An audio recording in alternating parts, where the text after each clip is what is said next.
भाई हमारे शमशेर पहलवान जी, भाई सरपंच जी और सभी भाई, आज ऑफिस की ओपनिंग तो हुई है, ऑफिस की ओपनिंग तो हुई है, लेकिन आपका जोश देखकर मुझे लगता है कि बाकी सबकी दुकानें बंद हो जाएंगी।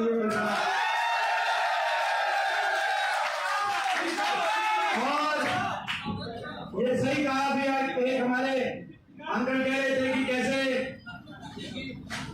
जो यासी कंपनी ने सर्वे के आधार पर और आईडी और पोर्टल के चक्कर में चक्कर कटा दिया, सारे जनता का, सबको उलझा दिया, सबको उलझा दिया। हरियाणा में ऐसी सरकार आई, आम नागरिक को उलझा दिया, सबका अपमान इस सरकार ने किया। कोई ऐसा वर्ग नहीं जिस वर्ग का मान सम्मान इस सरकार में ना हुआ हो।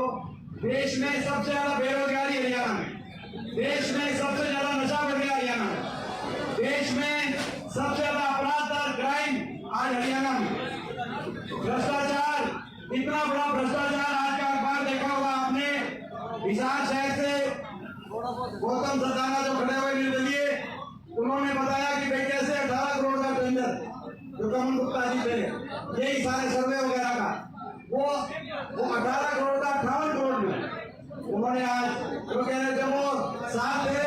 तो ये आज ऐसी कहानियां तो हुई, तो लोगों ने मन बना लिया है कि लोग बदलाव चाहते हैं। हरियाणा के कोने कोने से एक आवाज आ रही है, बीजेपी की सरकार जा रही है और कांग्रेस पार्टी, और कांग्रेस सरकार बनेगी। हरियाणा को दोबारा से खुशहाली और विकास की तरफ, अमन चैन, अच्छे कानून व्यवस्था के साथ आगे बढ़ाने का हम संकल्प लेंगे।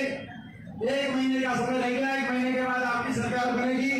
सरकार बनते ही चाहे वो बड़े बुजुर्गों को 6,000 बुढ़ापा पेंशन देने की बात हो, चाहे वो बिजली उपभोक्ता को 300 यूनिट तक बिजली में राहत देने की बात हो, चाहे किसान को MSP गारंटी देने की बात हो, चाहे कर्मचारी गोल्ड पेंशन स्कीम देने की बात हो, हमारी माताओं बहनों को 500 रुपए में गैस का सिलेंडर देने की बात हो, चाहे वो गरीब आदमी को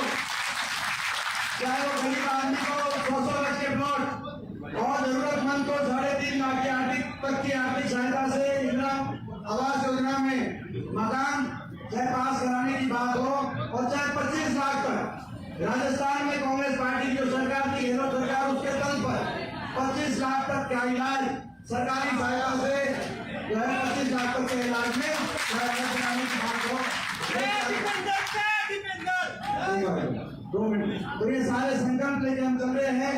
और इसके साथ साथ और दूसरा संकल्प ये है, हासी, ये जो हासी है, आपको याद होगा, हासी में बड़ी मेहनत से हासी को विकास के मानचित्र पर लाने के लिए, आपको याद होगा, रेल रोड रैली करी थी हमने, करी थी कि नहीं करी थी रेल रोड रैली? ये 4 लेन हाईवे और रेल की लाइन ये इसीलिए बिछाई गई थी। उस समय मैंने बड़ी मेहनत से फाइलें निकलवा के कि हासी विकास के मानचित्र पे आए, लेकिन 10 साल से इस सरकार में विकास के रेलपट्टी से उतर गया हासी, कोई नया काम हुआ नहीं। तो भाई एक संकल्प ये भी है कि जिस संकल्प के साथ हासी को विकास के मानचित्र पर लाने के लिए, चाहे वो उस समय बाईपास बना, 4 लेन हाईवे बना हमारी सरकार के समय, रेल की लाइन, सेक्रेटरीट, पार्क बना, उस समय जलघर, बहुत बड़ा जलघर की स्थापना हुई, मूलभूत सुविधाएं के लिए काम प्रयास हुआ, लेकिन 10 साल से सब कुछ विकास की पटरी से उतर गया। आज हासी भ्रष्टाचार की भेंट चढ़ गया, हासी का विकास भ्रष्टाचार की पूरी तरीके से भेंट चढ़ गया। बड़े दुख की बात है, बहुत ही हमें अफसोस होता है कहते हुए, लेकिन हासी को दोबारा से विकास में बुलंदी पे पहुंचाने के लिए ये हमारा संकल्प। और हमारे नौजवान प्रत्याशी ये आपके बीच में आए हैं, ये कह रहे हैं कि भाई इन्होंने बात की, बहुत बड़े बहुमत से यहाँ से हम विश्वास दिलाते हैं कि कांग्रेस की ज्योति में सीट जाएगी। हमारे भाई राहुल मुखर्जी कह रहे हैं, और सही बात है, हासी की आवाज दूर तक आ रही है। हासी में अब कोई ये नहीं पूछ रहा कि भाई ये सीट कौन जीत रहा है, ये बात चल रही है कि कितने बड़े बहुमत से आप सीट जीत रहे हैं। और एक और मैं आपको बताना चाहता हूँ, चारों तरफ एक और बात बड़ी चर्चा है, मेरा केवल हासी नहीं, आप चारों तरफ चेक करना, हिसार की लगभग सारी सीटें और पूरे हरियाणा के अंदर बहुत अच्छा नतीजा, बहुत अच्छे बहुमत के साथ आपकी सरकार बनेगी। और हरियाणा में संपूर्ण बदलाव लेके आएंगे। जो हमने एक बात की कि आज चक्कर काटने पड़ रहे हैं अपने कागज ठीक कराने, ऐसी व्यवस्था परिवर्तन करेंगे कि आम आदमियों को चक्कर ना काटने पड़े। अफसरों को मूलभूत सुविधाओं के देने के लिए अफसरों को एक एक नागरिक के चक्कर कटवाने का काम करेंगे।